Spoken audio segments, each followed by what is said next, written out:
Hello hello la team Odea, j'espère que vous allez bien. Une nouvelle semaine commence, une nouvelle occasion de semer les graines de vos rêves et de vos ambitions. Que diriez-vous de débuter cette journée avec une dose de positivité? Voici quelques intentions pour votre journée. Que vous ayez eu un réveil en douceur ou un début de matinée tumultueux, souvenez-vous que chaque matin est une opportunité de faire différemment. Avez-vous tendance à négliger la bienveillance envers vous-même au profit de celle envers les autres? Vous dites oui aux autres, mais votre petite voix intérieure hurle à cause du conflit qui s'ensuit. Laissez-moi vous raconter l'histoire de Margot, 34 ans, travaillant dans une entreprise dynamique.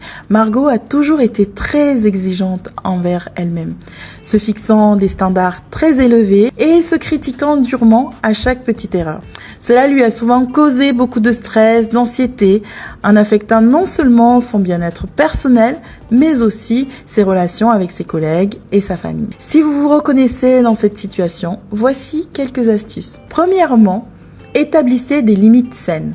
N'attendez pas d'être blessé ou que les personnes autour de vous atteignent vos limites extrêmes pour agir. Derrière vos limites se cache votre identité et le respect que vous avez pour vous-même. Chaque fois que vous évitez de dire stop, vous acceptez de devenir une victime et donnez aux autres le pouvoir de se comporter en persécuteur. Respectez vos besoins et vos limites pour éviter l'épuisement et préserver votre énergie pour ce qui compte vraiment. Pensez à une cocotte minute trop pleine. Qu'arrive-t-il lorsqu'elle est surchargée? L'objectif ici est d'éviter d'accumuler trop de responsabilités, de stress ou d'émotions sans les gérer concrètement, afin de ne pas risquer de craquer ou de rencontrer des problèmes. Deuxièmement, écoutez votre petite voix intérieure. Cette voix qui hurle lorsque vous acceptez quelque chose contre votre gré est un signal important. Prenez le temps d'écouter vos sentiments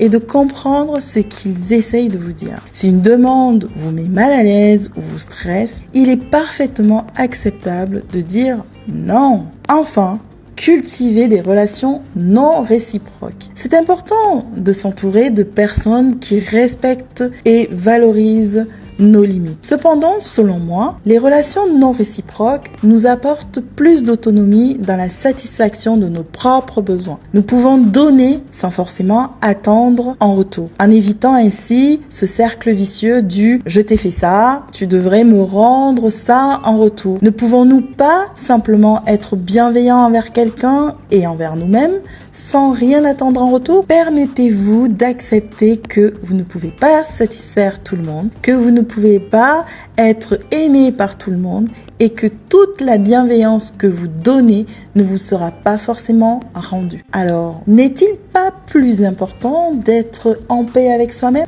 Dites-moi si ça vous parle en commentaire.